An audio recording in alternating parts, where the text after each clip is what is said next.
What's up everybody, it's Jet Desert Fox, back with another straight out of the box. This is the video series where I get a airsoft gun from a retailer or manufacturer, unbox it right in front of you, and give you my honest opinions, all while playing subtle rap music. Today we're going to be looking at the ICS Airsoft XPD gas blowback handgun. Inside the box we've got some foam on the top and bubble wrap surrounding the gun itself. Black and white manual, set that aside over there.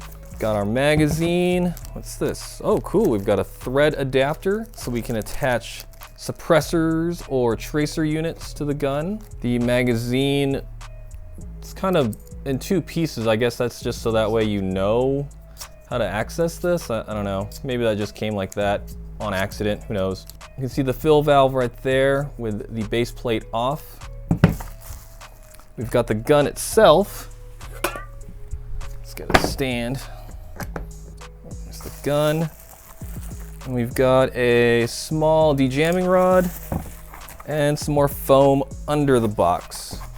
It's nice, the gun comes well protected. Always nice to see that manufacturers care about their products getting to the consumer in one piece. All right, let's take a look at the gun itself. Now this is ICS's first compact pistol. You may notice that this resembles a certain Springfield Armory type gun.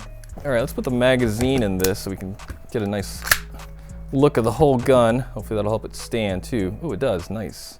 Front of the gun, we've got our federally mandated orange tip. The slide is aluminum and the bottom receiver is nylon fiber. We've got an orange nozzle. Haven't seen that before. See if we can send the slide forward, make sure the slide catch and release works. It does. We've got what appears to be maybe some sort of luminescent dots on the rear sight and front sight. And on the rear of the gun, we've got a mock round indicator. So meaning once the gun is cocked back, then this little silver tip protrudes out, letting you know that it's locked and loaded, or at least in a ready to fire position. On the pistol grip, we've got our grip safety. We also have another safety here on the trigger, meaning that these two things need to be depressed down before the pistol can fire. If I just push the grip safety down and try to squeeze the trigger without depressing the trigger safety here, you'll see that the trigger does not move, and vice versa. We've got ambidextrous magazine release. Moving back toward the front of the pistol, we do have a small rail segment for lights and lasers. That looks like that's a very, very tiny rail segment. Not sure what's gonna fit, but we'll test it out later. On the pistol grip itself, we have some nice texturing and the Black Leopard logo. The texturing feels nice. It's a little bit different from the sides to the front and rear. On the front and rear, we've got like this blocky kind of texturizing. And then on the sides of the pistol grip, not sure how to describe this type of pattern. It's kind of like a spider web. Feels nice though. Toward the front and the rear of the aluminum slide, we've got some serrations for grip. I think that pretty much wraps it up for all the external features. Let's get to what we all want to see, this thing shooting. As I stated earlier, this gun is powered by green gas. Oh, that's why it comes off. It's a little hard to fill the magazine with green gas with the magazine extension on here, so I'm gonna go ahead and take that off to fill it. We're also gonna see if the mag is leaking.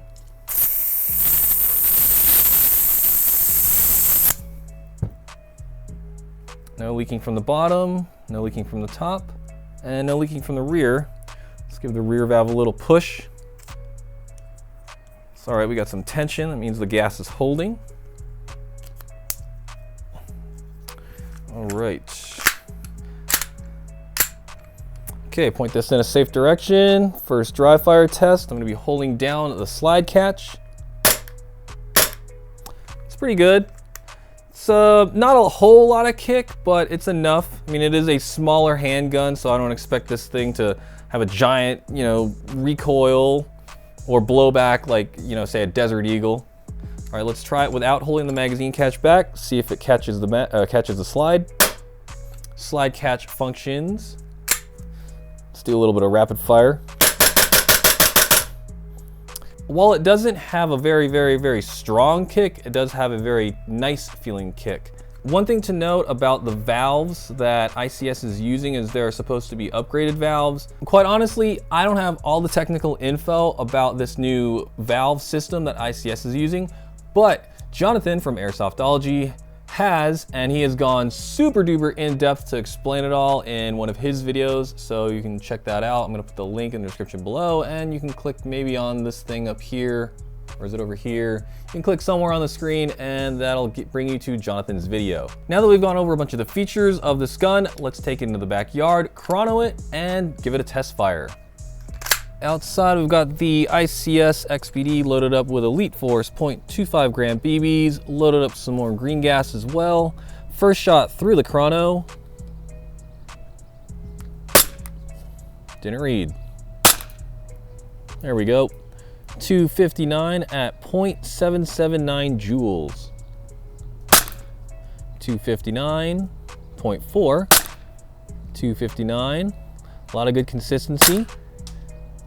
A little bit of a jump there, 261, 260, 260, 262, 260, 259, 259, 261,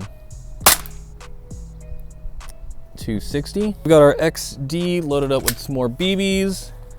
Time for a test fire. This is at a distance of approximately 40 feet.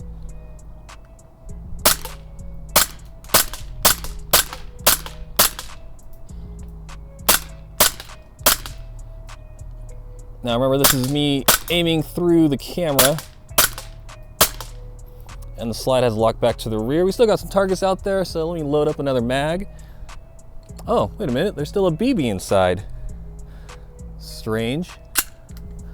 Shoot that last BB out. There we go, now it's locked back. Huh, it's kind of weird that it would prematurely lock back to the rear like that. Got another mag loaded up. See if we can hit that headshot.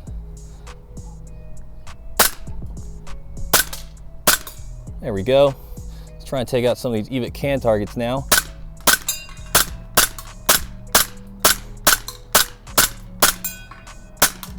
Oh, slide has locked back to the rear, this time not prematurely. Oh, and there go the last of our targets.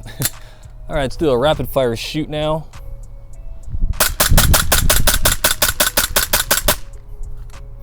Slide lock back to the rear after firing the last BB.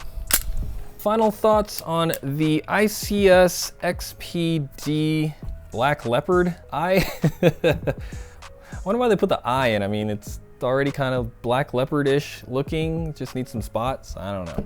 I really like all the features that this gun has to offer. The inclusion of a thread adapter is very nice. It's also nice that ICS took the time to put dots on the sights. A lot of pistols nowadays don't really have that. They just kind of come black and then you can fill it in yourself. The quality of this build also feels very good. The blowback feels nice. As I stated before, it's not a super duper hard blowback, but it is a nice, crisp, consistent blowback. I don't really want to give my final opinions on this gun just yet because I know that it does have much more to offer in terms of gas efficiency.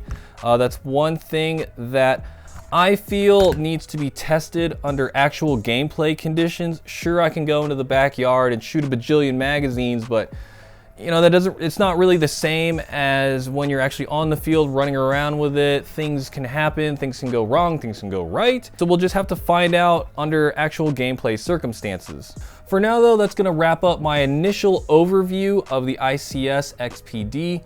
Gameplay to come very soon.